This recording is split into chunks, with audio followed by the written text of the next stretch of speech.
Lyndall Stein, fantastic to see you here today in London for the next march in support of Palestinians. Can you tell us why you want to be here? Why, as a Jew, this is an important issue for you?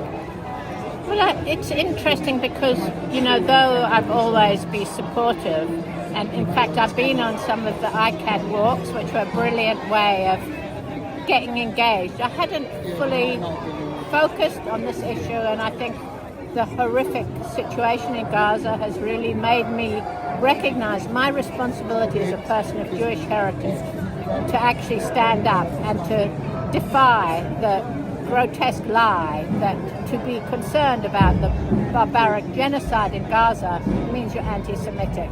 And I think it's a very different feeling to know that your presence has a significance beyond the normal demos that I've been on all my life. So it's important for everyone to have an entry point. And I think one of the really good things that ICAHD does is to be specific, because in some ways the situation in Israel-Palestine is uncomplicated, but in other ways it's complicated. As the great Edward Said said, it's a very difficult thing to be a victim of victims. So I think this is the essence of some of the complexity. I'm South African and I worked on the struggle for liberation in South Africa, and that really was much more simpler.